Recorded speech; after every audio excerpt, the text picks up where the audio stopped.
Bem-vindos ao projeto Educando sobre as Águas. Essa é uma iniciativa do CEPOF USP e da ONG Mãe Natureza. Embarque nessa aventura conosco.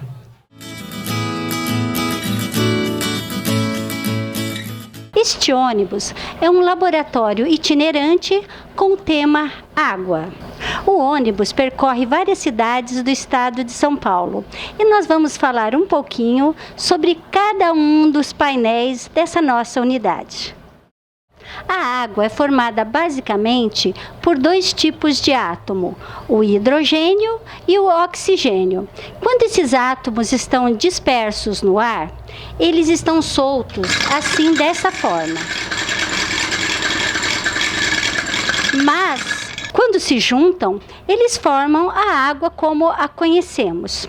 O planeta Terra, aqui como vemos, é formado principalmente por água. Cerca de 2/3 do planeta é recoberto por água salgada.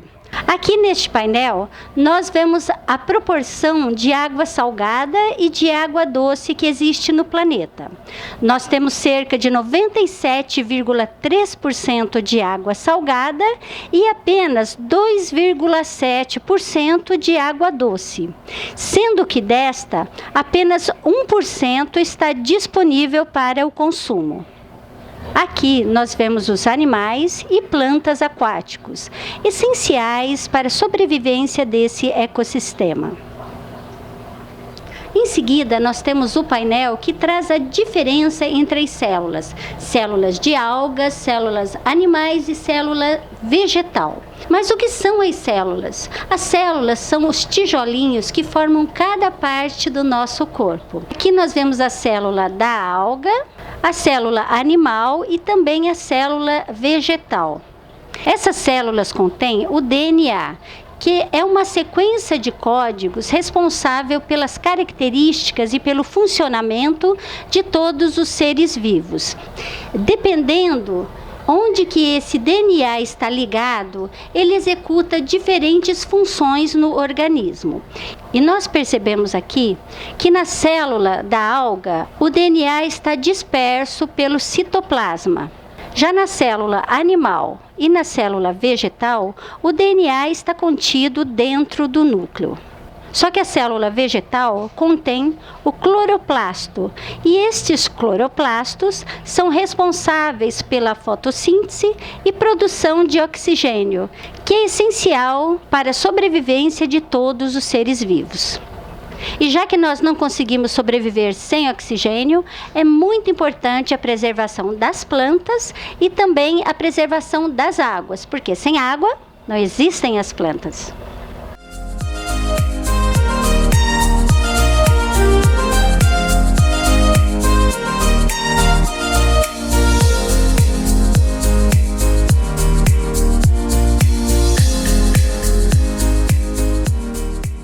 Este outro painel é sobre as cadeias alimentares.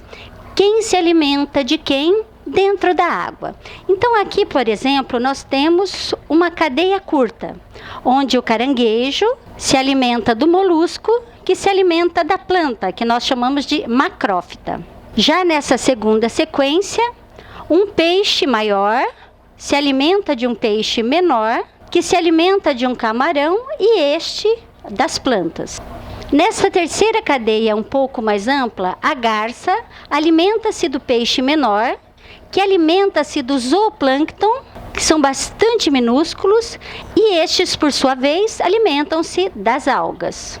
Um aspecto bastante interessante que nem todos sabem: as algas minúsculas que existem no mar e também na água doce são responsáveis por mais de 50% da produção de oxigênio de todo o planeta. Assim, as algas são tão importantes quanto os vegetais. Neste painel, nós falamos sobre o ciclo da água. Como é que um planeta que tem 2/3 de água salgada, como é que essa água fica disponível para o nosso consumo? A água do mar evapora, e quando ela evapora e sobe, ela não leva consigo o sal. Ela então se junta nas nuvens. Essa nuvem é trazida pelo vento sobre a terra e então ela precipita em forma de chuva. E esta chuva abastece os lagos, os rios e os lençóis freáticos. Os lençóis freáticos são corpos d'água que ficam abaixo da terra e nós os alcançamos por meio de poços. A vegetação é extremamente importante no ciclo da água, porque ela retém a água, deixa o solo mais poroso e ela impede que a areia, a terra, vão para dentro dos rios. Assim, é bastante importante que haja mata ao redor dos rios, ao redor das bacias hidrográficas. Essa mata é chamada de mata ciliar.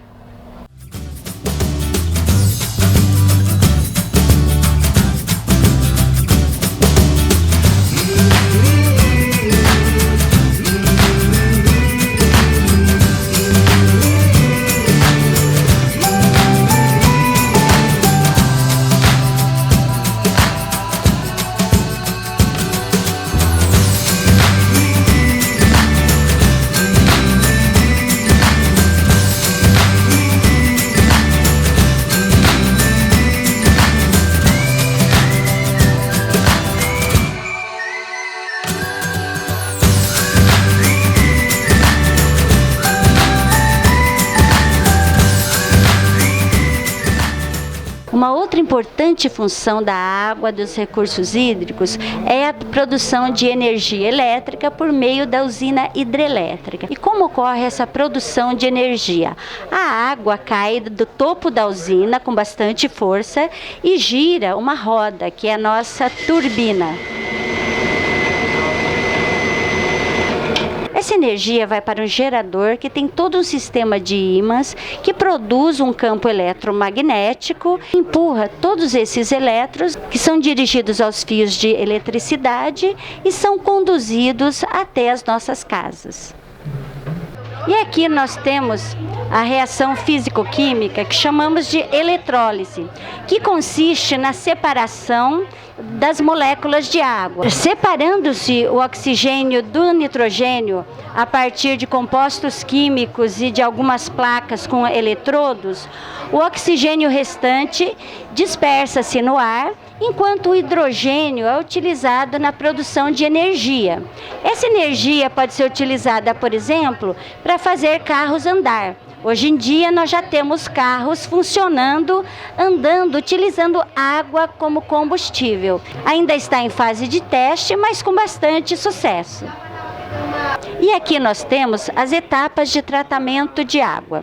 Então a água ela sai de um manancial, né, lagos, represas, rios, ela vai para uma estação de tratamento.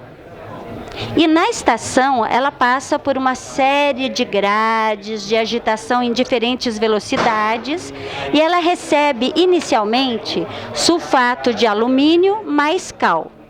Isso provoca a floculação de parte dos resíduos da água e com essa floculação, os resíduos sobem e são retirados.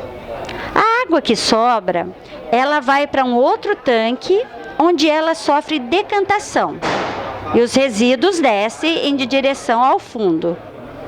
Em seguida, a água passa então por um processo de filtragem, onde tem cascalho grosso, fino, areia grossa, areia fina. E após passar pelo filtro, a nossa água recebe cloro, cal, flúor e muitas vezes ozônio. E já está pronta para beber. É uma água, portanto, potável.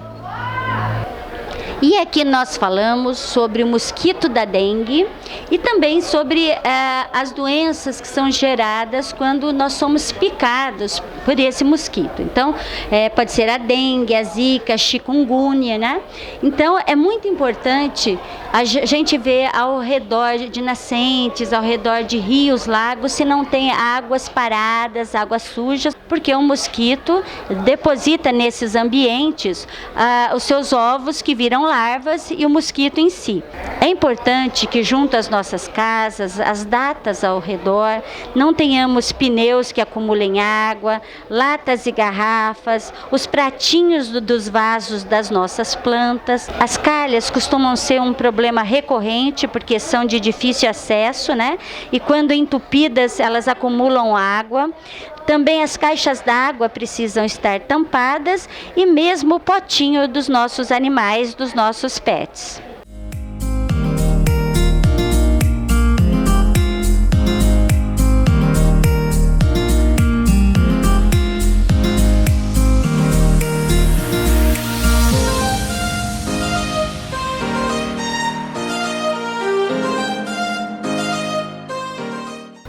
E agora nós vamos falar sobre bacias hidrográficas. O que são essas bacias? É uma região que comporta todo um rio ou um conjunto de rios. O estado de São Paulo e o Brasil como um todo foi dividido em várias regiões por bacias hidrográficas. Isso permite que os nossos recursos hídricos sejam gerenciados de forma mais efetiva. O município de São Carlos está inserido em duas grandes bacias hidrográficas do estado de São Paulo, a bacia Mogi-Tietê e a bacia Tietê-Jacaré, que se situam no importante sistema do aquífero Guarani.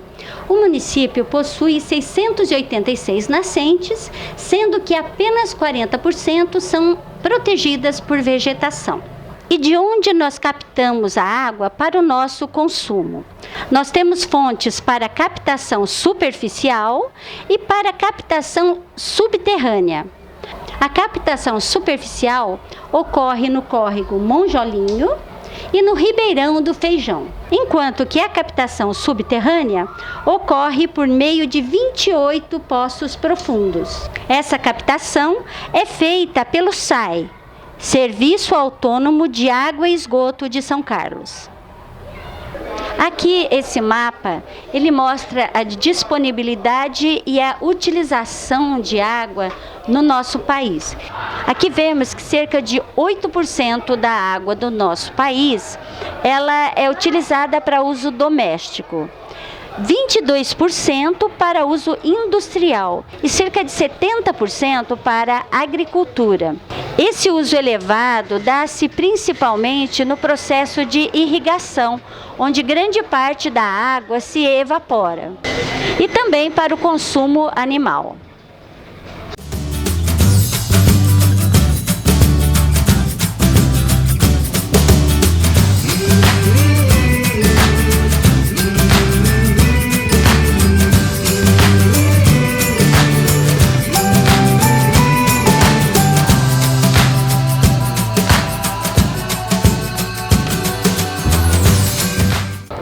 E aqui nós temos a importante bacia do rio Tietê, que todos já viram que em São Paulo, na cidade de São Paulo, ele é bastante poluído, mas à medida que ele vai adentrando, né, pelo estado, ele vai sofrendo depuração pelas plantas, pelo solo, pelo fundo, e então em vários trechos ele é um rio bastante habitável.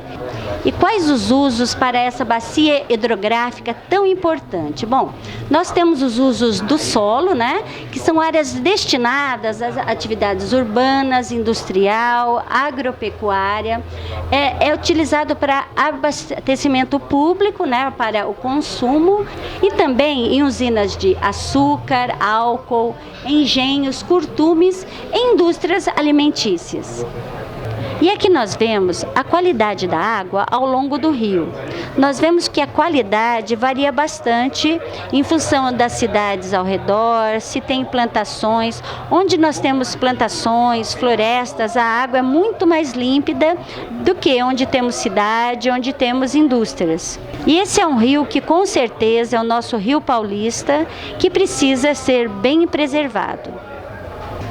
E quais os peixes que nós encontramos nesse importante rio Tietê? Obviamente, longe da região urbana de São Paulo.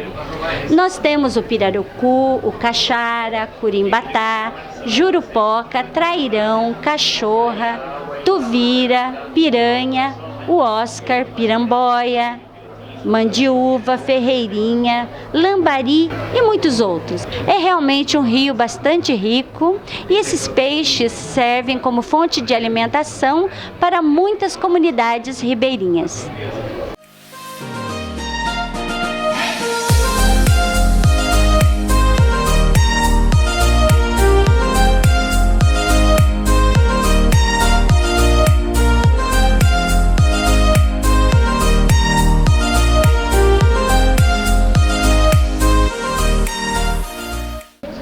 Os rios precisam ser constantemente monitorados em sua qualidade, principalmente nos mananciais onde são utilizados para o consumo. Neste caso aqui, nós temos uma boia que é um equipamento de medição dos níveis de oxigênio no rio. São vários os sistemas de monitoramento de medição. Os sistemas mais atuais, eles trazem vários sensores e esses sensores nos fornecem as medidas de oxigênio, de temperatura, de nutrientes e de tudo que é importante para nós sabermos se aquele corpo d'água está saudável ou não. E aqui nós temos um dos exemplos de população ribeirinha, né, que vive no entorno dos rios. E nós temos as borboletas. Um detalhe importante aqui na área de física, de óptica, é que se nós colocarmos uma parte da asa da borboleta no álcool, a cor dessa asa ela não vai passar para o álcool, o pigmento não vai passar para o álcool, porque não existe pigmento. Essa coloração linda que nós vemos nas asas das borboletas é fruto da incidência da luz solar em várias pequenas partículas que existem nessas asas, e essas partículas, quando os raios de sol incidem, elas emitem essa cor que nós vemos. Não são, portanto, pigmentos, são fenômenos físico-químicos. Este aqui é o experimento das bolas invisíveis. Aqui nós vemos as bolas tornarem-se visíveis e quando enchemos de água, elas tornam-se invisíveis novamente. Isso ocorre porque os raios de luz, eles chegam em uma velocidade, né, no ar essa velocidade é bastante elevada, mas quando encontram um vidro ou um líquido, a velocidade de dispersão dessa luz é mais lenta e os nossos olhos conseguem perceber quando muda essa velocidade dos raios de luz. Então, aqui nesse experimento, o líquido e a água que o contém, ela tem a mesma velocidade de dispersão dos raios de luz, o que nós chamamos de índice de refração. Então, os raios atravessam através da água e também através das bolas, e nós não conseguimos visualizar as bolas. Mas quando retiramos a água,